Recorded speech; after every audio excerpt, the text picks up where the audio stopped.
Hello, good morning, good noon, and good afternoon to all of you. Thank you for listening to this video lesson for today.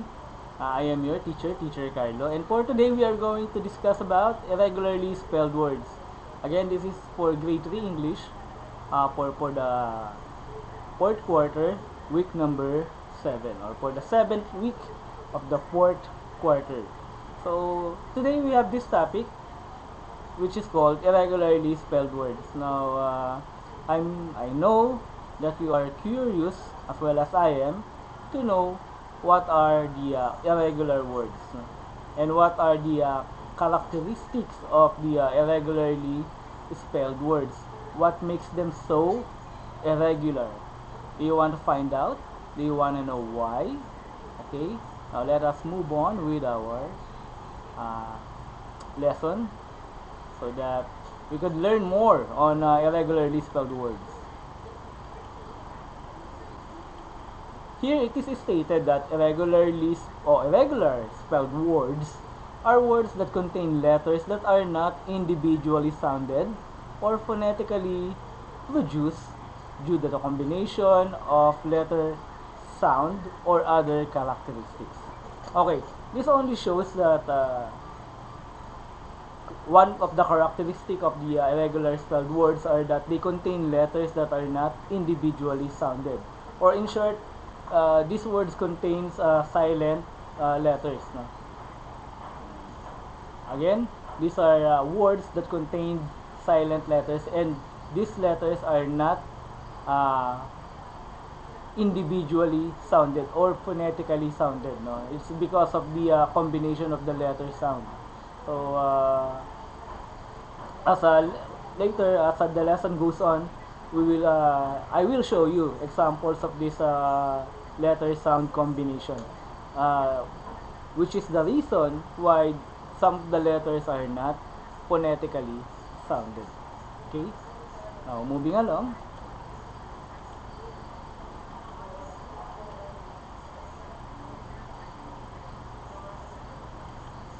Irregular spelled words are these words do not follow the phonics or spelling rules.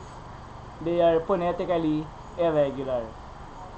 They also require correct and fluent reading for the readers to easily identify them. Again, to to explain it in a more simple way, they are called phonetically irregular because these words contains letters that are not phonetically sounded. No, that makes them irregular or phonetically irregular. So one way to find out and to identify these irregular words are for us to be able to read them correct and fluent. Okay. If we are no, if we do know how to read those words, those irregular words, it may give us clue on how to spell them correctly, right? And because we are aware that that is an irregular word. Okay, here we have examples of irregular spelled words. We have eight, and we have knuckle. We have right, Wednesday, straight, wrap, kneel, again. Again, we have this following example. We have eight, knuckle, right, Wednesday, straight, wrap, kneel, and again. Okay. So, what makes it so irregular? Okay. Looking at the examples, guys, we have okay. We are now looking at the example. We have the letter I. Okay.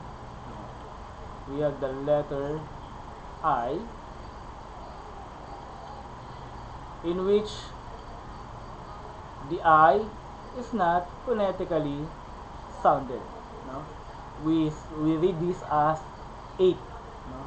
And there's no eh sound. No? There's only eh sound. No? So this is sounded as, or this is read as 8. And we also have knuckle. In knuckle, we don't sound the letter K. No? The letter K is not sounded. So we start sounding the words in N, knuckle, or letter N, or the N sound. Same thing goes with the word right. In the word right, we never phonetically sound the W or the W. No? Ayan. These combinations of letters, no, enable some of the letters to be not sounded. No? Okay, for example, right, no, W is not sounded. In Wednesday, this is a bit tricky because the word to be sounded, to be silenced, no, I mean, is located in the middle of the word. We did not sound, or we do not sound the word D in Wednesday. So it's Wednesday. And then same thing with straight. So straight. So we don't also sound the E sound. No? So the E sound was not sounded. Again with the rap,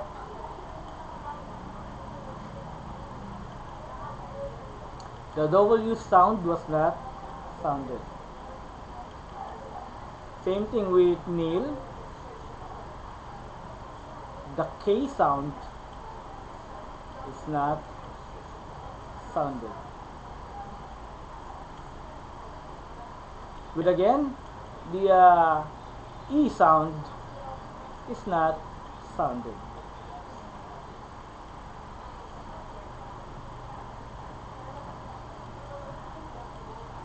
So these are the words that should be silent, or should not be phonetically be sounded while reading the word. No? We disregard their phonetic sound. Next, we have the following activity. On your notebook, guys, kindly answer the following question. Okay? So, in order for us to answer this one, we are going to fill in the missing letters to make the complete word being defined. Okay, you are going to write your answer on your notebook. And for example, we have a person who lives nearby. Normally in a house next door, what do we call that?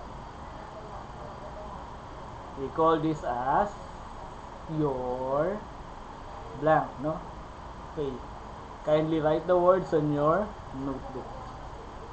Number 2, a tying of ropes or string or cord or other material. Now, to give you a hint or a clue about the words that we're looking for, these are irregularly spelled words. Number 3, a plastic or metal wood with a row of narrow teeth used for fixing the hair. And then number 4, a Filipino tradition which celebrates a woman's 18th birthday.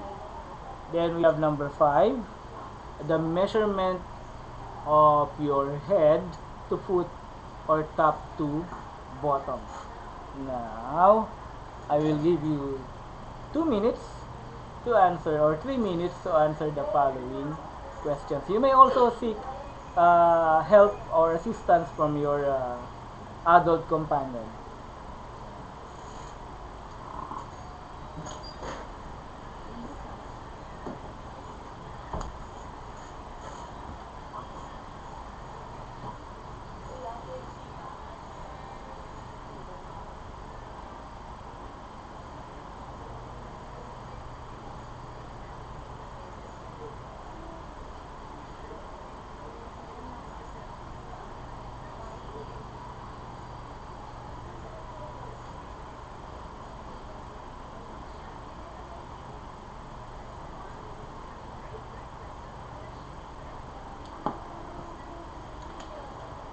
Okay, so 3 minutes is up, and let's go find out if you have the correct answer.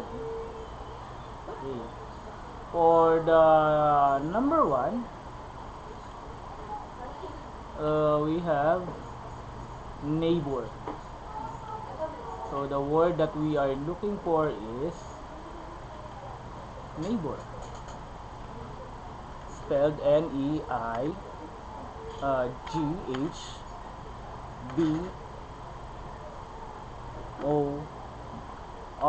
So neighbor. So this is for number one. Neighbor.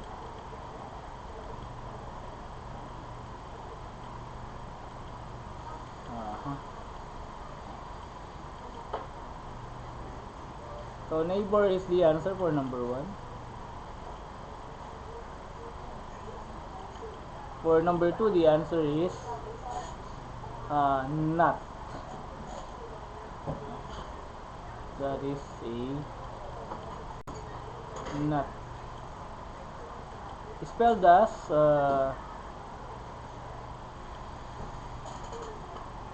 K-A-N-O-T. Nut.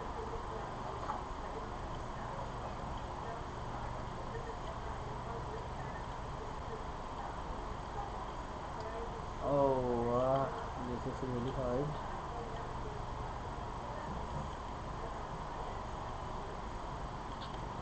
The slide is not cooperating well.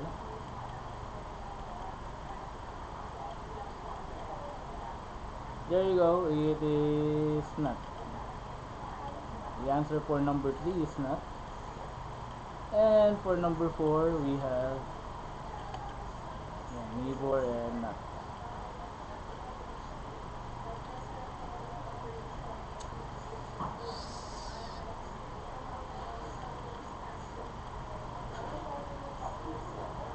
And for number 4, we have home. The answer is home.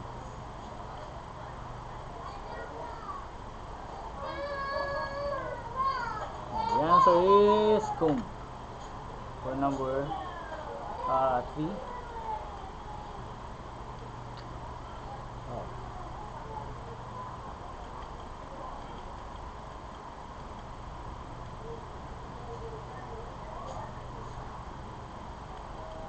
Next, number 4, we have debut.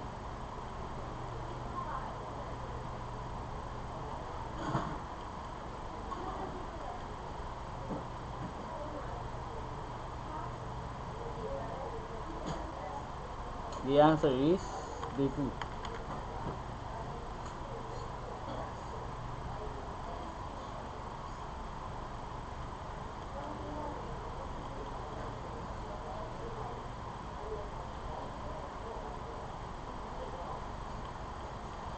Now for number 5, the answer is height.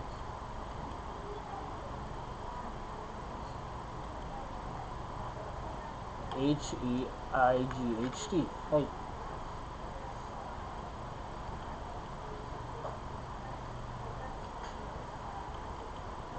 Okay, time to check if you have the right answer. If you get the correct answer, make a circular wow clap for yourself. No?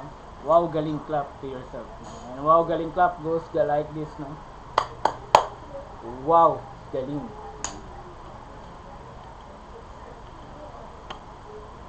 Now, for learning task number 2, we have to complete the analogy by supplying the irregularly spelled antonyms. Okay, for example, we have here short. The antonyms for short is tall. Now, for the following words, kindly write the antonyms on your notebook. So we have black. What is the antonym or the opposite of black? That would be blank. What is the opposite of day? What is the opposite of open? What is the opposite of far? And what is the opposite of big?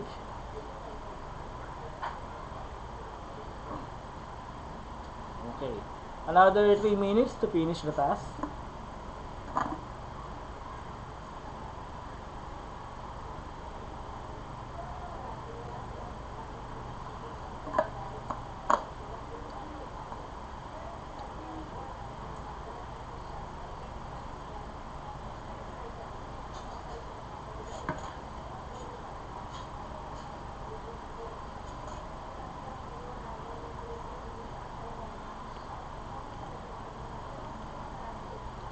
And for learning task number 3, we have the following.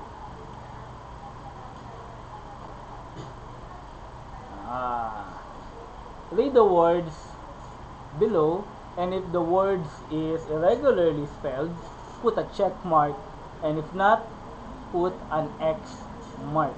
Write your answer in your notebook. So we have the following words: for, bad, enough, flat, cut, loud, mouth, go, net, busy. Again, we have for, bad, enough, flat, cut, loud, mouth, go, net, and busy.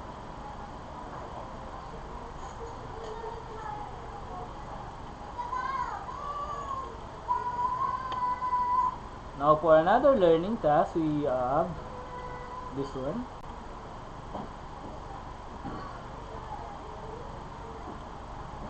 Now for this activity, what you're going to do is to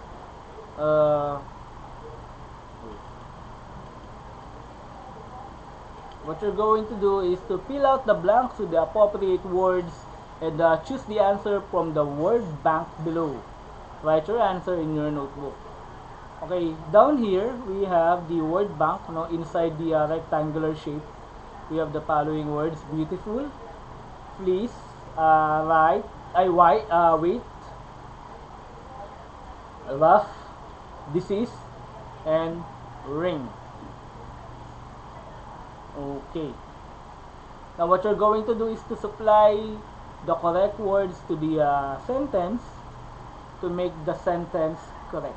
For example, number 1, would you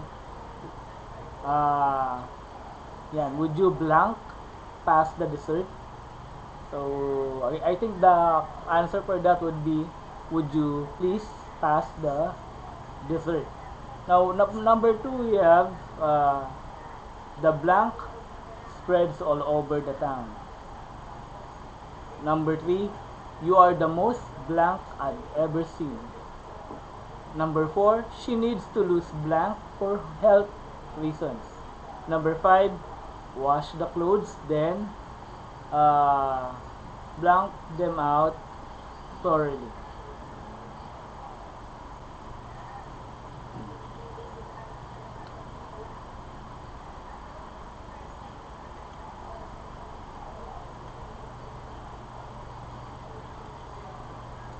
Now learning task number 5, we are going to match the pictures in column A with the appropriate names in column B.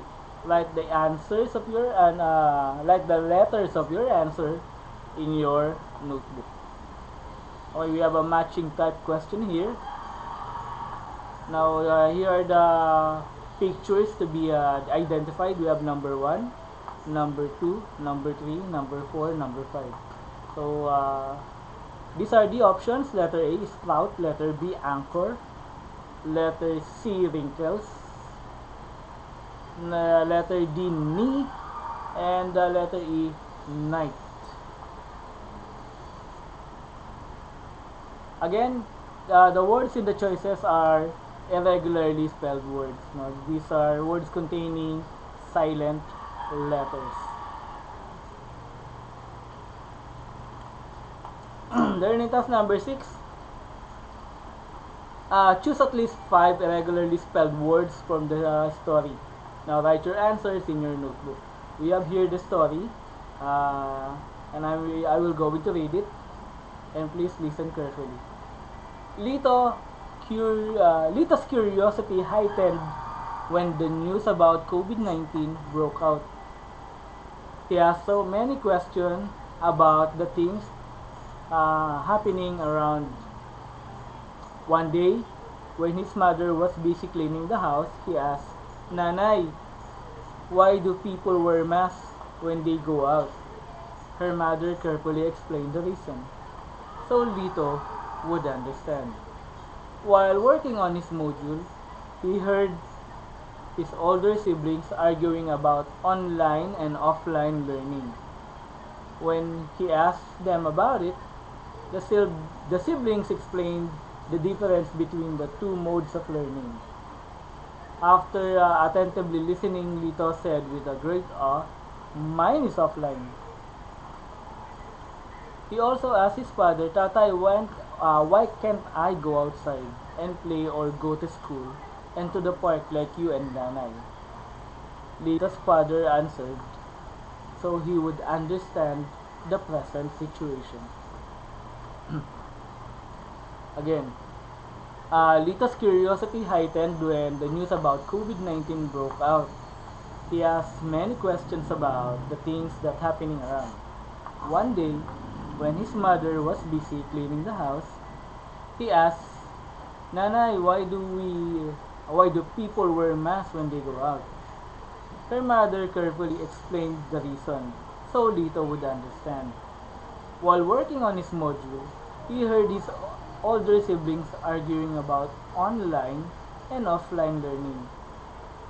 He heard his older sibling arguing about online and offline learning. When he asked them about it, the sibling explains the difference between the two modes of learning. After attentively listening, Lito said with a great awe, "Mine is offline."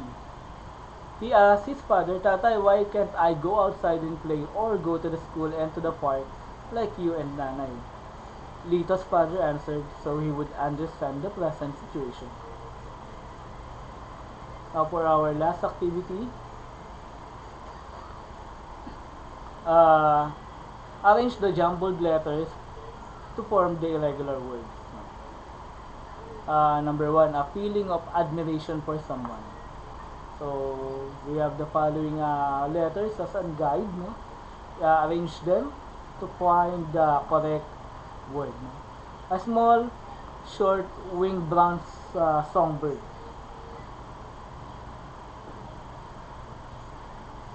Then to hear with attention. Number 4, the sound produced by forcing breath out of through a small hole while between partly closed lips. Number 5, a place where learners go to study. Now, so that would be the end of our lesson. I hope you have learned something, and I hope you have learned the necessary skills, no, for the offline, for the irregularly spelled words. Natanggal ko pala, no, nalagyan ko pala ito dito. Sorry.